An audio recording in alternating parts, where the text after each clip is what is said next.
opposition has brought that has not been rebutted at all by the government side is about how extreme environmental policies endanger the livelihood of these people. That means that you need to rebuild office buildings starting from zero to make it environmentally friendly. That means you need to cut down the agriculture sector of the industry, because exactly it's the ones that most harmful to the pollutants and so on and so forth, right? That's why people are very scared of extreme, because it dangers and it stops them from gaining wages and being able to fund themselves for life and to make sure that their livelihood goes on, right? We think that the reason why society is very important is exactly because these extreme policies are the ones that endanger them the most. Therefore, they need to have an equal amount of say regarding these policies that are going to affect them so much, right? The fact that third speaker brings the argument about how there's still going to be scrutinization of society towards the policies at the end of the day is backlashing their half-ass stance, right? Because that means that to a certain extent they concede that the society is capable of choosing what policies is good for them and what policies is bad for them, right? That means that there's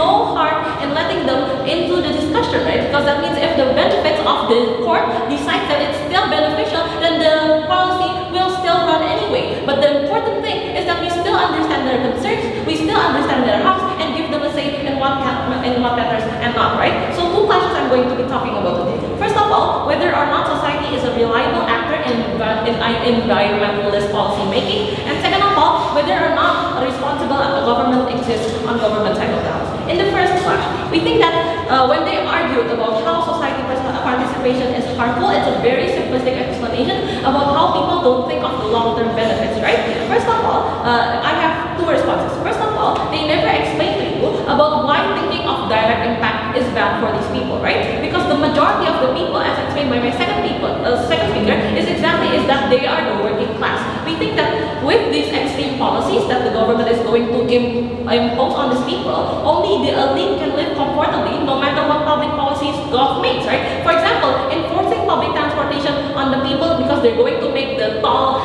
much more expensive. That means that if you can afford the toll, it's easy for you to get to work. It's easy for you to not feel tired. But the ones that are going to suffer the most are the people who work 9 to 5 and have to go to the public transportation. Okay, sure, it's good for the environment, but you're imposing more harm and more burden to the people who are blamed for this environmentalism, right? We think that exactly the direct impact endangers the livelihood of the families, and that's why sometimes it's important to take these things into consideration when you're making public policies, right? But furthermore, they try to talk to you about the long-term benefits, right? We think that the reason why their long-term benefits will mean bullshit at the end of the day is for two reasons. First of all, it's only for those people who can afford it, and second of all, it excludes people who cannot afford it, right? We think that at the end of the day, the scale of benefits on their side of the house is very tiny and insignificant, right? And we think that the harms about how it's going to oppress the indigenous people, about how it's going to oppress the poor people, but it means that the harms outweigh the benefits that are coming from their side of the house. But the second response to this is that the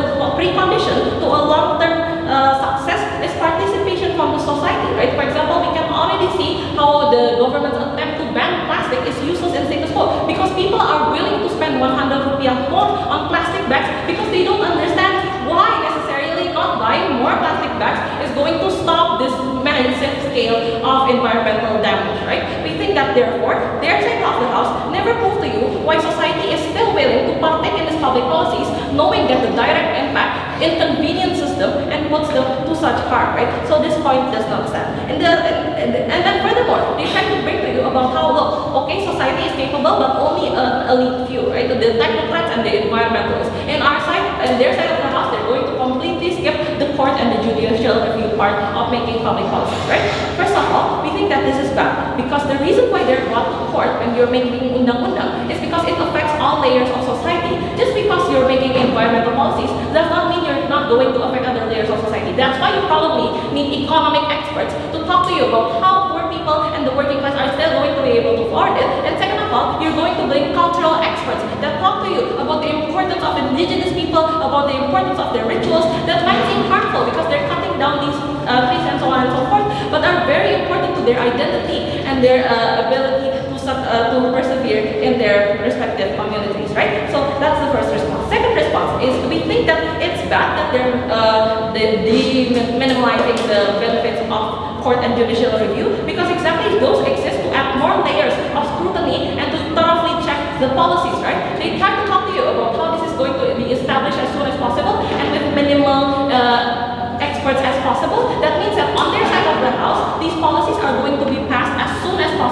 with as less scrutiny as possible, right? But we think that that's bad because it's less likely for you to spot the loopholes within that public policy. It's less likely for you to check whether or not a certain aspect, and that is why in current status quo, even with thorough checking through the court and judicial review, there are public policies that still fail. We can see, for example, how tax amnesty, even through such scrutiny, can still not bring as much benefits at the end of the day. But what's different on our side of the house and their side of the house? On their side of the house, there is no exit mechanism, right? Because you already conceded that regarding environmental authorism, the policies are going to be authoritarian.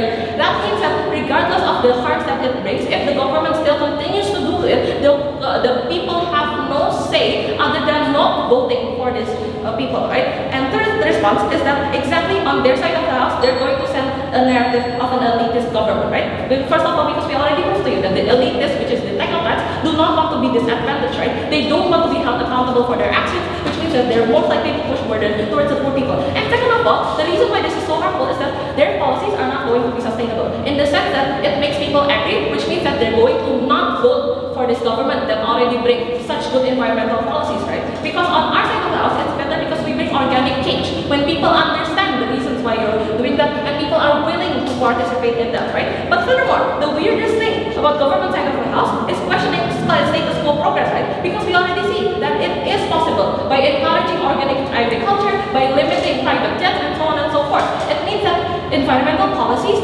are able to be made without only the thoughts and the scrutinization of the elite class, right? We think that it's weird for them to contest it. But in the second question about which one does a better government, we think that when they argue about how government is altruistic, that's not enough BOP to disprove and for you to simply ignore the corruption and all the bribery that's happening in the current status quo, right? The reason why their social contract argument does not work is exactly it demands a two-way communication between the people and the government. It demands the check and balance. So what happens on their side of the house is this: even if the policies are bad, even if the policies are harmful, you're still going to vote for that specific government because of its policies on other things, right?